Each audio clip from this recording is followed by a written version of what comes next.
আল্লাহ রাব্বুল আলামিনের অবিরত রহমত এবং বরকত আমাদের সকলের উপর বর্ষিত হোক। আমরা সকলে বলি আমিন। আমিন। আল্লাহ তাবারক ওয়া তাআলার দরবারে আলিশানে অসংখ্য শুকর, অসংখ্য সুজুদ যে আল্লাহ রাব্বুল আলামিন পবিত্র মাহে রমাদান পেরিয়ে শাওয়াল মাসের আজকের তৃতীয় জুমা, এই তৃতীয় জুমায় মসজিদে এসে আল্লাহ রাব্বুল আলামিন আমাদেরকে জুমার সালাত আদায়ের মাধ্যমে আমরা যে আল্লাহর গোলাম, আল্লাহর বান্দা, এই প্রমাণ দেওয়ার আমরা চেষ্টা করেছি। আল্লাহ আমাদেরকে তৌফিক দিয়েছেন, সেজন্য মুনিবের দরবারে আমরা কালেমাত শুকর করি আলহামদুলিল্লাহ। রাসূল পাক সাল্লাল্লাহু আলাইহি ওয়াসাল্লামের প্রতি অসংখ্য দরুদ ও সালাম। যে আল্লাহর রাসূল, তিনি আল্লাহর নবী, তিনি আল্লাহর রাসূল, তিনি আল্লাহর হাবিব, তিনি বিশ্ববাসীর জন্য উসওয়ায়ে হাসানা। তিনি বললেন ইন্নাকা লাআলা খুলুকিন আযীম। যার চলন বলন, যার কথা, যার কাজ, যার সম্মতি, যার আদর্শ, যার চরিত্র, যার প্রতিটি মুভমেন্ট উম্মতের জন্য, বিশ্ববাসীর জন্য সবচেয়ে বড় আদর্শ, সবচেয়ে বড় অনুকরণীয়। যে রাহমাতুল লিল আলামিন নবীর প্রতি আমরা সকলে আবার বলি সাল্লাল্লাহু আলাইহি ওয়াসাল্লাম। এই বৈরী আবহাওয়া, অনেক রোদের উত্তাপ, সারা দেশ ব্যাপী আবহাওয়াবিদরা রেড অ্যালার্ট জারি করেছেন যে অনেক রোদ, অনেক গরম, অনেক সূর্যের তাপ। এই কারণে মানুষ বিশেষ নিয়ম মেনে সতর্কতা অবলম্বন করে চলবে। বিশেষ করে আবহাওয়াবিদ, স্বাস্থ্যবিদ এবং সরকার যে নিয়মগুলি মেনে চলার জন্য আমাদেরকে বলেছেন, আমরা সেই নিয়মগুলি মেনে চলব। সর্বোপরি আমরা ভরসা করব কার উপর? আল্লাহ রাব্বুল আলামিন যেন আমাদেরকে এই মুসিবত থেকে, এই কষ্ট থেকে এবং এই যে উত্তাপ, এই গরম, এই রোগ, এটার কিন্তু আরেকটা ভালো দিকও আছে। এই জন্য আমি প্রায় বলি, আল্লাহ রাসূল বলেছেন যে ভালো মন্দ, সুখ দুঃখ সবকিছু আল্লাহর পক্ষ থেকে আছে এবং সবকিছু নিয়ামত, সবকিছু রহমত। হয়তো বান্দা আমরা বুঝি না, আমরা কি বুঝি না। মুসিবতটাও আল্লাহর নিয়ামত, মুসিবতটাও আল্লাহর কি নিয়ামত। যেমন এই যে রোদ, এই রোদ তাপের কারণে যে ফসল, এই ফসল পাকতে, পরিপক্ত হতে, এটা কেটে বাড়িতে এনে এটাকে সংরক্ষণ করতে রোদের দরকার আছে কিনা বলেন? সবকিছুতেই নিয়ামত, রহমত, বরকত রয়েছে, হিকমত রয়েছে। সবকিছুর মালিক কে? আল্লাহ। এই জন্য রোদ গরম যখন বেশি হবে, অনেক কষ্ট হবে। আপনার তাপমাত্রা 42-43 ডিগ্রি সেলসিয়াসের উপরে উঠে গেছে, যেটা আগে ছিল আরব কান্ট্রিতে, সেখানে ছিল মরুভূমি। আরব কান্ট্রিগুলি এখন হয়ে যাচ্ছে সুজলা সুফলা, শস্য শ্যামলা। আর আমাদের দেশ হয়ে যাচ্ছে আরব কান্ট্রির মতো। তো এটাও কিন্তু কিয়ামতের একটা আলামত। এটা কিয়ামতের কি আলামত? কিয়ামতের একটা আলামত। তো যখন অনেক তাপ হবে, কষ্ট হবে, তখন বলবেন আল্লাহুম্মা আজিরনি মিনান নার, আল্লাহুম্মা আজিরনা মিনান নার। আল্লাহ, দুনিয়ার আগুন, দুনিয়ার কষ্ট, দুনিয়ার তাপ, দুনিয়ার আযাব থেকে তুমি আমাকে রক্ষা করো। আখিরাতে জাহান্নামের আযাব থেকে তুমি আমাকে রক্ষা করো। রক্ষা করবেন কে? আল্লাহ।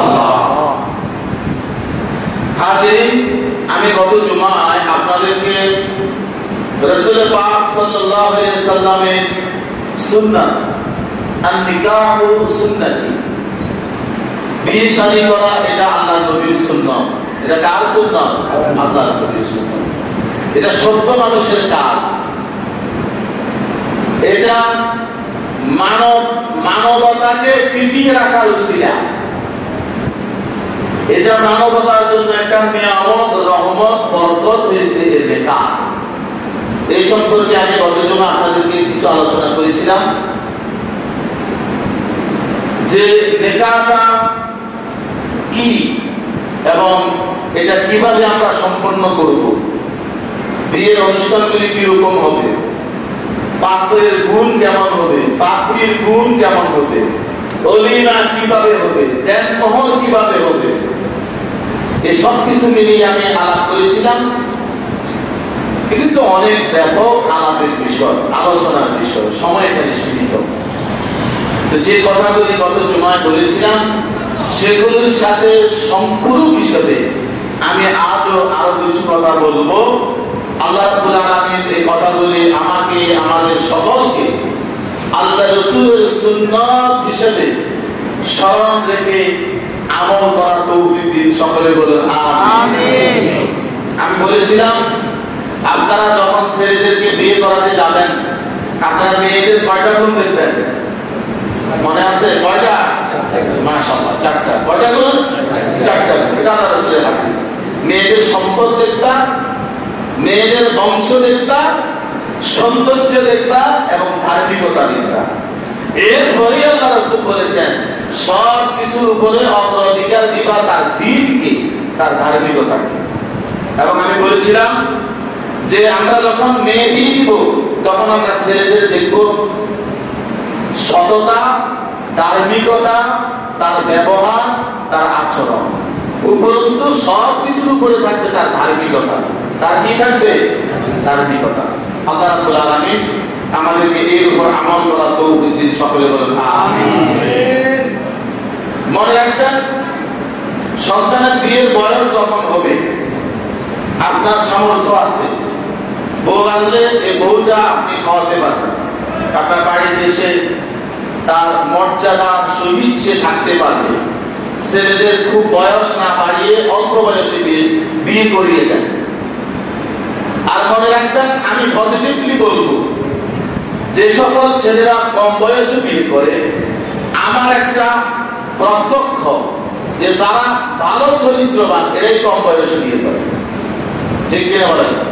কম বয়সে বিয়ে করে, কারণ সম্ভাবনা আছে অধিক বয়স হয়ে গেছে বিয়ে করছে না, অধিক বয়সের কারণে অধিক গুনাহ হওয়ার সম্ভাবনা আছে। আছে কিনা বলেন? হাতের গুনাহ হয়, চোখের গুনাহ হয় এবং প্র্যাকটিক্যালি গুনাহ হয়। এই জন্য সন্তানরা কম বয়সে বিয়ে করলে বরকত দিবে কে? আল্লাহ। রিজিক বাইরে দিবে কে? আল্লাহ। রিজিক বাইরে দিবেন কে? আল্লাহ। আমরা বিয়ে করব, এই বিয়ে রাসূল পাক সাল্লাল্লাহু আলাইহি সাল্লামের সুন্নাত বিয়ে করা। আবার রাসূল পাক সাল্লাল্লাহু আলাইহি সাল্লামের সুন্নাত হলো প্রয়োজনে একাধিক বিয়ে করা। একাধিক বিয়ে করা সুন্নাত, এটা আপনারা জানেন?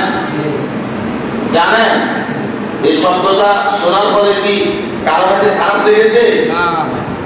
একটি লোকের কাছে যদি খারাপ লাগে যে একাধিক বিয়ে করা এটা খারাপ জিনিস, এটা আল্লাহ রাসূলের সুন্নাত, আপনি ঈমান খারাপ হয়ে যাবেন। খবরদার, আপনি একাধিক বিয়ে করেন নাই কোনো সমস্যা নাই, আপনার আব্বাও করে নাই কোনো সমস্যা নাই, আপনার দাদাও করে নাই, প্রয়োজন হয় নাই কোনো সমস্যা নাই, আপনার ছেলেকেও করাবেন না কোনো সমস্যা নাই। কিন্তু আল্লাহ রাসূলের একটা সুন্নাত, এটাকে যদি কেউ ইনকার করে তাহলে এটাকে যদি কেউ অস্বীকার করে তার ঈমান থাকবে না? ঈমান থাকবে না? থাকবে না। এজন্য কোরআনুল কারীমে আল্লাহ রাব্বুল আলামিন বলেন وَإِنْ خِفْتُمْ أَلَّا تُقْسِطُوا فِي الْيَتَامَى فَانكِحُوا مَا طَابَ لَكُم مِّن النِّسَاءِ مَثْنَىٰ وَثُلَاثَ وَرُبَاعَ فَإِنْ خِفْتُمْ أَلَّا تَعْدِلُوا فَوَاحِدَةً أَوْ مَا মালাকাত আইমানুকুম যালিকা আদনা আল্লা তাউলু। এটা কোরআনুল কারীমের সূরা নিসায়ের 3 নম্বর আয়াত। এই আয়াতের ব্যাখ্যা সম্পর্কে সাহাবায়ে কেরামরা হযরত মা আয়েশা সিদ্দিকা রাদিয়াল্লাহু তাআলা আনহাকে জিজ্ঞাসা করলেন, হে মা আয়েশা, এই আয়াতে তাৎপর্যটা, এটার কারণটা কি, কেন এটা অবতীর্ণ হয়েছে?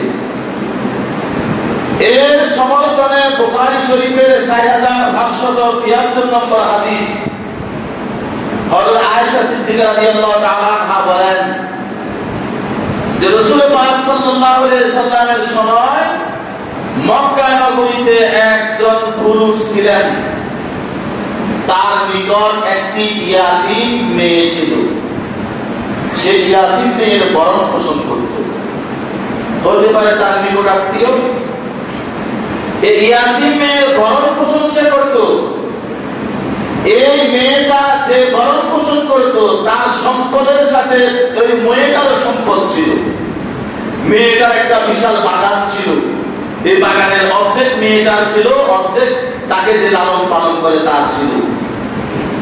তখন তাকে যে লালন পালন করত, লালন পালন করতে করতে যখন মেয়েটার এই ইয়াতীমটার বয়স যখন বিয়ের বয়সে উপনীত হয়েছে, প্রাপ্তবয়স্ক হয়েছে, তখন এই পুরুষটা দেখলো তাকে যদি অন্য জায়গায় বিয়ে দেওয়া হয় তাহলে তার সম্পদটা অন্য মালিক হয়ে যাবে। সুতরাং এই তাকে লালন পালনকারী লোকটাই তাকে বিয়ে করে রেখে দিল। তার জন্য না উপযুক্ত কোনো দেখমহল দিল, না ওই লোকের পক্ষ থেকে তার জন্য তাকে কোনো সম্মানজনক জিনিস দিল। উপরন্ত তাকে বিয়ে করে তার সম্পদটাও সে কুক্ষিগত করে রাখলো। এই জন্য আল্লাহ রাব্বুল আলামিন কোরআনুল কারীমের মধ্যে অবতীর্ণ করেছেন, হে দুনিয়ার মানুষ শোনো, ওয়া ইন খিফতুম আল্লাহ তুফসিদু ফিল ইয়াতামা, তোমরা যদি ইয়াতীমের হকগুলি যদি তোমরা আদায় করতে না পারো, তাহলে আল্লাহ রাব্বুল আলামিন বলেন তাহলে তোমরা এই ইয়াতীমটাকে তোমরা বিশেষ উদ্দেশ্যে বিয়ে করো না, তাকে অন্য জায়গায় বিয়ে দিয়ে দাও। তুমি স্বাধীন মেয়ে দেখে, স্বাধীন রমণী দেখে তুমি বিয়ে করো। ফানকিহু মা তাবা লাকুম মিনান নিসায়ে মাসনা ওয়া সুলাসা ওয়া রুবা। তুমি শুরুতে আল্লাহ বলেছেন দুইটা বিয়ে করো। শুরুতে বলছেন কয়টা? আমার কথা না, কার কথা? নাম সিটকেইলেই ইমান চলে যাবে, খারাপ লাগলেই ইমান চলে যাবে। আল্লাহ বলেছেন শুরুতে মাসনা, প্রয়োজনে দুইটা করো, ওয়া সুলাসা তিনটা করো, ওয়া রুবা চারটা করো। যদি তুমি আদালত ইনসাফ যদি তুমি প্রতিষ্ঠা করতে না পারো, আল্লাহ বলেন ফাইন ফিতুম আল্লাহ তাআদিলু ফাওয়াহিদাতান, তাহলে তোমরা একটাই করো। কয়টা? একটা। কয়টা? একটা। এটা কার কথা? আল্লাহর কথা।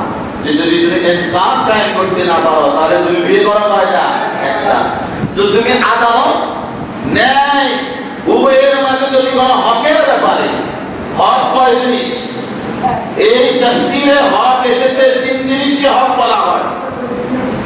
যে তিনটা জিনিস হলো হক, এক নম্বরে ভরণ পোষণ, দুই নম্বরে আবাসন, তিন নম্বরে শয্যা যাপন। ভরণ পোষণ দিতে হবে সমান মানে, আবাসন দিতে হবে সমান মানে, রাত্রি যাপন করতে হবে সমান মানে। যদি এতে যদি কোনো তুমি খেলাফ করো তাহলে আল্লাহ রাব্বুল আলামিন বুখারী শরীফের আরেক হাদিসে আছে, রাসূলুল্লাহ সাল্লাল্লাহু আলাইহি ওয়াসাল্লাম বলেছেন, যারা একাধিক বিয়ে করলো, স্ত্রীদের মাঝে আদালত স্থাপন করতে পারলো না, স্ত্রীদের মাঝে ইনসাফ স্থাপন করতে পারলো না, কিয়ামতের ময়দানে তারা অর্ধাঙ্গ হয়ে, অর্ধেক শরীর বিকলাঙ্গ হয়ে কিয়ামতের ময়দানে তারা উঠবে। সুতরাং বাবা দরকার নাই, আমরা বিয়ে করবো কয়টা? কয়টা? কিন্তু প্রয়োজনে একাধিক, প্রয়োজনে একাধিক। একাধিক বিয়েকে আপনি যদি নাক ছিটকান, নাজার নাজায়েজ মনে করেন, এটাকে যদি অনুচিত মনে করেন, এটাকে যদি আপনি ঘৃণা করেন, তাহলে মনে রাখবেন আপনি মুসলমান নন, কারণ এটা আল্লাহ রাসূলের সুন্নাহ। আল্লাহ রাসূল বিয়ে করেছেন 9টা বা 11টা। কয়টা? 9টা বা আল্লাহ রাসূল ইন্তেকালের সময় 9 জন স্ত্রী ছিল, 9 জন উম্মাহাতুল মুমিনিন ছিল। যে উম্মাহাতুল মুমিনিনের ব্যাপারে আল্লাহ রাব্বুল আলামিন বলেছেন ওয়া আজওয়াজুহু উম্মাহাতুহুম। আমি আল্লাহ বলে দিলাম দুনিয়ার মানুষ মুহাম্মদ রাসূলুল্লাহ সাল্লাল্লাহু আলাইহি সাল্লামের স্ত্রীরা হলেন তোমাদের রূহানি এবং ঈমানি মা। সুবহানাল্লাহ। কার কথা? আল্লাহর কথা।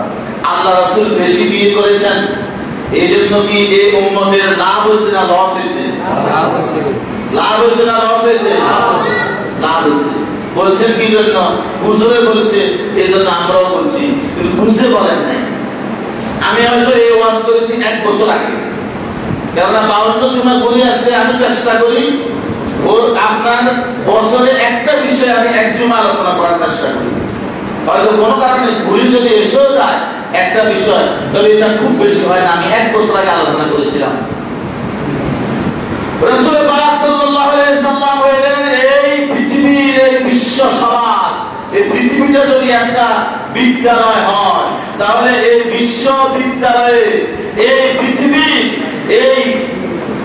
পৃথিবীর বিদ্যালয়ে আল্লাহ নবী বলে দিয়েছেন বুইস্তু মুআল্লিমান লিউতাম্মিমা মাকারিমাল আখলাক, যে আল্লাহ রাব্বুল আলামিন আমাকে এই পৃথিবীতে সমস্ত পৃথিবীবাসীর মহান শিক্ষক, প্রধান শিক্ষক করে বানিয়েছেন। সুবহানাল্লাহ।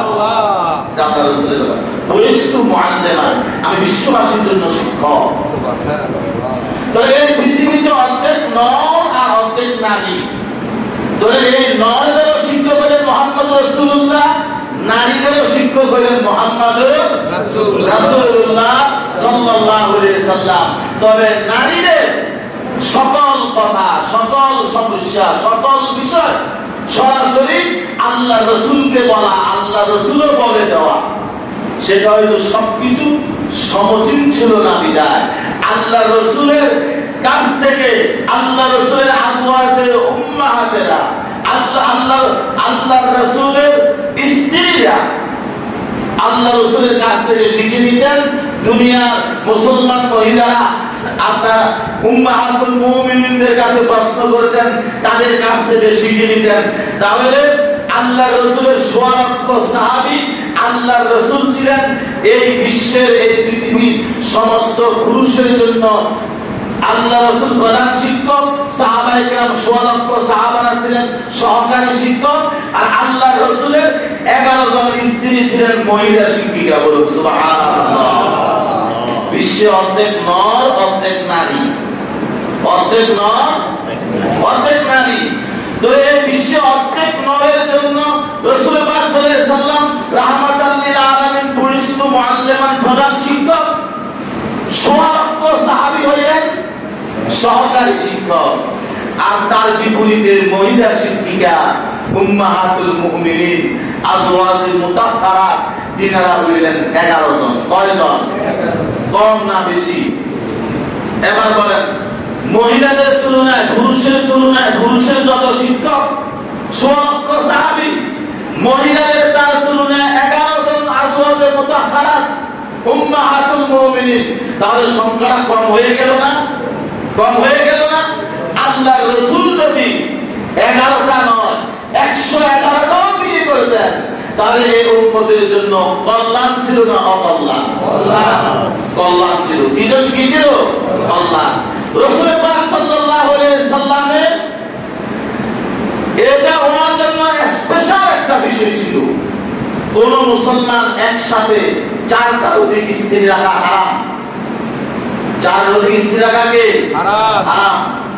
রাসূলুল্লাহ সাল্লাল্লাহু আলাইহি ওয়াসাল্লাম দ্বীনে দাওয়াত দিচ্ছেন, ওই সময় ইহুদি ধর্ম অনুসারীরা এসে আল্লাহ রাসূলের কাছে দ্বীন কবুল করলেন, খ্রিস্টান ধর্ম অনুসারীরা এসে আল্লাহ রাসূলের কাছে দ্বীন কবুল করলেন। ইয়া রাসূলুল্লাহ, আমার তো ঘরে 8 জন স্ত্রী। আল্লাহ রাসূল বলেন 4 জনকে আলাদা করে দাও, 4 জনকে রেখে দাও, তাদের হক দিয়ে 4 জনকে বিদায় করে দাও। কেননা মুসলমানদের শরীয়তে 4 এর অধিক একসাথে স্ত্রী রাখা যাবে না। সুবহানাল্লাহ। রাসূল পাক সাল্লাল্লাহু আলাইহি সাল্লামের সাথে কি উম্মতের তুলনা হয়? না, উম্মতের তুলনা হয়? খবরদার। আল্লাহর রাসূল শরীয়তের কাছে দায়বদ্ধ নয়, আল্লাহ রাসূল নিজেই তো শরীয়ত। সুবহানাল্লাহ। আল্লাহ রাসূলকে শরীয়তের কোন আইন দিয়ে বেড়া দিয়ে রাখা যায় না।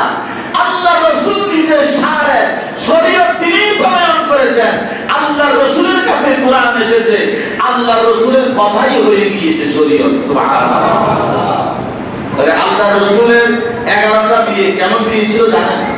ইয়া রাসূলুল্লাহ, আমার স্বামী মারা গেছে, আমার অনেক সম্পদ, আমার অনেক রূপ, আমার সন্তান, দুষ্ট মানুষেরা চায় আমাকে তাদের আয়ত্তে নিয়ে আমার রূপ নষ্ট করবে, সম্পদ নষ্ট করবে, সম্পদ নষ্ট করবে।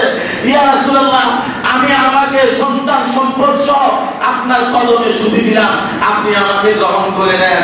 আল্লাহ রাসূল চুপ রইলেন। আল্লাহ আয়াত অবতীর্ণ করে দিলেন, ইয়া রাসূলুল্লাহ, আপনি তাকে স্ত্রী হিসেবে কবুল করেন। সুবহানাল্লাহ। এটা স্পেশাল। এটাকে স্পেশাল। সুতরাং রাসূলের এই আদর্শকে অস্বীকার করলে নাক ছিটকে গুনাহগার হবে।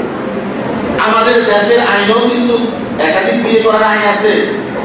আমাদের কনস্টিটিউশন, সংবিধানে আছে, যদি কোন মেয়ে যদি বন্ধাত্ব হয়, বন্ধা হয়, বাঁচা, যদি কোন মেয়ে অনেক দুর্বল শরীর, স্বামীর সংসারের কাজ করতে পারে না, অনেক দুর্বল, অনেক অসুস্থ, দৈহিক জৈবিক যে চাহিদা এটা তার কাছে নাই, আমাদের বর্তমান সংবিধানের আইন প্রথম স্ত্রীকে সাথে আলাপ করবে, স্ত্রী অনুমতি দিবে, তারপরে বিয়ে করবে, এটা সংবিধানের আইন। কিন্তু শরীয়তের আইন হয়েছে যে প্রথম স্ত্রীর অনুমতি নেওয়া, এটা আমাদের সংবিধান বলেছে, কিন্তু ইসলামী শরীয়তে প্রথম স্ত্রীর অনুমতি নেওয়ার কোনো বিধান নাই। যদি আপনি মুসলমান হন, যদি আপনি ইসলামী শরীয়ত মানেন, তাহলে আপনাকে এটা মেনে নিতে হবে, এটা ইসলামী শরীয়তের আইন। সুতরাং প্রয়োজনে মুসলমান একাধিক বিয়ে করবে, এটা নবীর সুন্নাত। আর যারা বিশেষ করে ওয়েস্টার্ন কান্ট্রির লোকগুলা, পশ্চিমা যারা আছে, তারা আল্লাহ রাসূলের সুন্নাতকে নাক ছিটকায়। মুহাম্মদ নিজে একাধিক বিয়ে করেছে, তার উম্মতকে বেশি বিয়ে করতে বলে। মুহাম্মদের নিয়মটা ভালো না, চরিত্র আদর্শটা ভালো না, ইসলাম ভালো না। বলুন নাউযুবিল্লাহ। সেই দেশেই প্রতিটি মোড়ে মোড়ে পতিতালয়। বলেন তো, একটা মেয়ে পতিতালয়ে গেল, তার কাছে 10 জন 100 জন পুরুষ গেল, এটা কি তার ইজ্জত না সম্মানের সহিত একজন পুরুষের ঘরে গিয়ে সে রাজার ঘরে রানীর মতন জীবন যাপন করবে? এটা তার ইজ্জত না? এটা তার কি ইজ্জত? একাধিক বিয়া, পুরুষেরা হাটে মাঠে যায়, পুরুষেরা সৈনিক হয়, পুরুষেরা পুরুষ হয়, পুরুষেরা সেনাবাহিনী হয়, পুরুষেরা ঝুঁকির কাজ করে। বিয়ে করেছে 6 মাস করে, 1 বছর, 2 বছর, 5 বছর পরে পুরুষটা মরে গেছে, তাহলে এই মেয়েটাকে আবার বিয়ে দিতে হবে না? বিয়ে দিতে হবে না? তার দায়িত্ব নিতে হবে না? তার দায়িত্ব না নিয়া কিছু যারা চায় যে তার দায়িত্ব নিব না, ভরণ পোষণ দিব না, স্ত্রী হিসেবে গ্রহণ করবো না, কিন্তু তার থেকে মজা দিব, এই সমস্ত লালসা যাদের আছে, তারাই এই আল্লাহ রাসূলের এই শরীয়তটাকে মেনে নিতে পারে না। ঠিক কিনা বলেন? এজন্য আমাদের দায়িত্ব হলো প্রতিটি ঘরে, প্রতিটি সমাজে যদি এরকম অবস্থা হয় যে অসময়ে একটা মেয়ে স্বামী চলে গেছে, এই মেয়েটা, এই পরিবারটা, এই বাবাটা বোঝে এটা কত কষ্টে, এটা কত বড় বোঝা। ঠিক কিনা বলেন? তারা সামাজিকতা করেন, যারা সমাজের মানুষের কল্যাণ করেন, এই বিষয়গুলো আপনারা দেখবেন। যারা সামাজিকতা করেন, যারা সমাজের মানুষের কল্যাণ করেন, এই বিষয়গুলো দেখবেন। এটা অনেক বড় কাজ, এটা অনেক বড় নেকের কাজ, এটা অনেক বড় সওয়াবের কাজ। সুতরাং মুসলমানরা ইসলামী শরীয়ত, আল্লাহ রাসূল যেটা নির্ধারণ করে দিয়েছেন, এটা আমাদেরকে মেনে নিতেই হবে। কিভাবে? আমি অনেকগুলো কিতাব দেখে আসলাম গতকাল রাত্রে, আমি 12টা 1টা পর্যন্ত কিতাব দেখছি। আমি অনেকগুলো নোট করেছি, বলার সময় তো নেই। কেন বিয়ে করবেন মুসলমান একাধিক? আপনি আপনার একটা বলেছে ভাবে যে রাসূলুল্লাহ সাল্লাল্লাহু আলাইহি ওয়াসাল্লাম বলেছেন, তোমরা এমন মেয়েকে বিয়ে করো যে মেয়ের মায়ের নানি দাদি সন্তান বেশি হয়েছে, যে বংশ সন্তান বেশি হয়, বেশি সন্তান হবে, আমার উম্মত বেশি হবে, কিয়ামতের ময়দানে আমি উম্মত নিয়ে আল্লাহর দরবারে আমি গৌরব ভোগ করব। রাসূলুল্লাহ সাল্লাল্লাহু আলাইহি ওয়াসাল্লাম বলেছেন, কিয়ামতের ময়দানে জান্নাতীদের কাতার হবে 120। আমার উম্মতের বেশি বেশি সন্তান হবে, বেশি বেশি বিয়ে করবে, এই জন্য আমার উম্মতের লাইন হবে 80টা, আর বাকি সকল নবী রাসূলের উম্মতের লাইন হবে 40টা। সুবহানাল্লাহ। এরপরে একটা পুরুষ যদি একটাই বিয়ে করে, সারা পৃথিবীর পরিসংখ্যানে দেখা যায় পুরুষেরা বিভিন্ন কারণে নারীদের আগে মরে যায়। একটা পুরুষ যদি একটাই বিয়ে করে, ওই সমাজে এই রাষ্ট্রে যদি কোনো দেখা যায় যে পুরুষ কম মহিলা বেশি, কিছু মহিলা বিয়ে ছাড়া বাকি রয়ে গেল, তাহলে তাদের কি করবেন? তাদের দায়িত্ব কে নেবে? পুরা সমাজের সবাই আপনার কাছে দায়বদ্ধ হতে হবে। এটা তাত্ত্বিক বিষয়, চিন্তার বিষয়, যৌক্তিক বিষয়। আর পুরুষ একাধিক বিয়ে করবে কেন? স্ত্রী অনেক দুর্বল, তার শারীরিক দুর্বলতা, জৈবিক চাহিদা নাই, স্বামী তার কাছে যেতেই পারে না, স্ত্রী মেনেই নেয় না। প্রয়োজনে স্ত্রী বলে পুরুষরা তো হাটে মাঠে এখানে সেখানে যায়, গুনার কাজ করো, জেনার কাজ করো, সমস্যা নাই, তবুও মেয়েরা স্বামীকে দ্বিতীয় বিয়ে করাতে চায় না। ঠিক কিনা বলে? ঠিক কিনা বলে? কিন্তু তোমার স্বামীটা যদি বৈধভাবে আরেকটা বিয়ে করে তোমার সংসারের সহকারী হতো, তোমার জন্য ইহসান হতো, তাহলে তোমার স্বামীর গুনার কাজ হতো না, সেও জান্নাতি হইতা, তুমিও জান্নাতি হইতা। তুমি তাকে সুযোগ দাও না বিদায় তুমিও জাহান্নামী হইবা, গুনাহ করার কারণে সেও জাহান্নামী হবে। ঠিক কিনা বলেন? ঠিক কিনা বলেন? এই জন্য এটা রাসূল পাক সাল্লাল্লাহু আলাইহি ওয়াসাল্লামের সুন্নাত, এটা আমাদেরকে মেনে নিতে হবে। আর প্রত্যেক ধর্মে, হিন্দু ধর্ম বলেন, খ্রিস্টান ধর্ম বলেন, ইহুদি ধর্ম বলেন, পৃথিবীর যত ধর্ম আছে সকল ধর্মে বাবা ইব্রাহিম আলাইহিস সালাম বিয়ে করছে কয়টা? 2টা বিয়ে। ওনার দ্বিতীয় সংসারে তো ইসমাঈল ও জবিউল্লাহ। দ্বিতীয় বিয়ে যদি না করতো ইব্রাহিম আলাইহিস সালামের ছেলে ইসমাঈল কি হইতো? ইসমাঈল কি হইতো? হইতো না। হযরত সুলাইমান আলাইহিস সালাম বিয়ে করছে 60টা বিয়ে করছে। কয়টা বিয়ে করছে? 60। রাসূল পাক এভাবে আগেকার নবীরা প্রায় নবী একাধিক বিয়ে করছে, এটা নবীদের সুন্নাত। তবে যদি ইনসাফ কায়েম করতে না পারেন, বিয়ে কয়টা? খবরদার, বিয়ে কয়টা? খবরদার, বিয়ে কয়টা? একটা। শখ করবেন দুশ্চরিত্রের কারণে, চোখের নষ্ট হয়ে গেছে, দিল নষ্ট হয়ে গেছে, জামাত নষ্ট হয়ে গেছে, যেখানে যায় সেখানে গিয়ে বিয়ে একটা করে, পথে পথে বিয়ে করে, কয়টা করছে খবর নাই। এরা হচ্ছে বদমাশ, এদের চরম শাস্তি হওয়া উচিত, চরম বিচার হওয়া উচিত। এরা দুশ্চরিত্র, এটা মুসলমানের আল্লাহ নবীর কোন আদর্শই তাদের মাঝে নাই। একাধিক বিয়ে করবে মানুষ প্রয়োজনে। আমি বলতে চাচ্ছিলাম যেটা রাসূলুল্লাহ সাল্লাল্লাহু আলাইহি ওয়াসাল্লাম ইন্তেকালের সময় 9 জন আজওয়াজে মুতাহহারা উম্মাহাতুল মুমিনিন রেখে গিয়েছেন, একাধিক বিয়ে করেছেন। রাসূলুল্লাহ সাল্লাল্লাহু আলাইহি ওয়াসাল্লামের একাধিক বিয়ের কারণে এই উম্মতের মহা কল্যাণ হয়েছে। এটা আল্লাহ রাসূলের সুন্নাত। সুতরাং আল্লাহ রাসূলের এই সুন্নাতকে কোন অবস্থাতে আমরা এটাকে আপনার অবজ্ঞা করার কোন সুযোগ আছে? না। কোন সুযোগ আছে? নাই। যাদের শারীরিক সামর্থ্য আছে, যাদের আর্থিক সামর্থ্য আছে, যাদের শারীরিক সামর্থ্য আছে, যাদের আর্থিক সামর্থ্য আছে, এই ব্যক্তিরা প্রয়োজনে 2টি বিয়ে করবেন। আপনি আরেকটা বিয়ে না করার কারণে যদি সমাজে কিছু মেয়েরা অবিবাহিত থেকে যায়, কিছু মেয়েরা গুনাহে লিপ্ত হয়ে যায় বিয়ে না করার কারণে, কিয়ামতের ময়দানে হয়তো আপনাকে জবাবদিহি করতে হবে।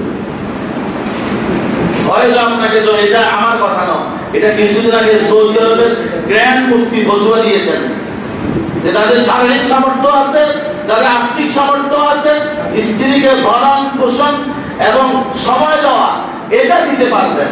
যদি এই লোকেরা একাধিক বিয়ে না করে, এই বিয়ে না করার কারণে সবে একটা বিয়ে করেছে, কিছু মহিলা বিয়ে ছাড়া থেকে যায়, তারা যদি কোনো সমাজের মা বাবার বোঝা হয়, গুনার কারণ হয়, পতিতা হয়ে যায়, গুনার কারণ হয়ে যায়, তাহলে ওই সকল সামর্থ্যবান ব্যক্তিরা আল্লাহর দরবারে জবাবদিহি করতে হবে। হাজিরিন, আল্লাহ রাসূলের সুন্নাত নিকাহ মুবারক, এই নিকাহ মুবারক আমরা যারা করেছি, আল্লাহ রাব্বুল আলামিন নিকাহ পরিপূর্ণ রহমত এবং বরকত আমাদেরকে দান করুন, সকলে বলুন আমিন। হাজিরিন, আমরা আমাদের হয়েছে সামান্যতম কিছু কাজকর্ম করে আমাদের সন্তানদের ইজ্জতের হেফাজতের জন্য, আমাদের সন্তানদের দুনিয়া আখিরাত প্রভূত কল্যাণের জন্য, বরকতের জন্য আমরা আমাদের সন্তানদেরকে বিয়ে করিয়ে দিব ইনশাআল্লাহ। বিয়ে করিয়ে দিব ইনশাআল্লাহ। যাদের মেয়েরা বিয়ের বয়স হয়েছে, আমরা আমাদের মেয়েগুলাকে ধার্মিক পাত্র দেখি, সেখানে খুব সম্পদ আনুষঙ্গিক বিষয় খুব বেশি না দেখে ছেলেদের সততা, ছেলেদের চারিত্রিক গুণাবলী, বিশেষ করে তাদের ধার্মিকতা দেখে এদেরকে বিয়ে দিয়ে দিবেন।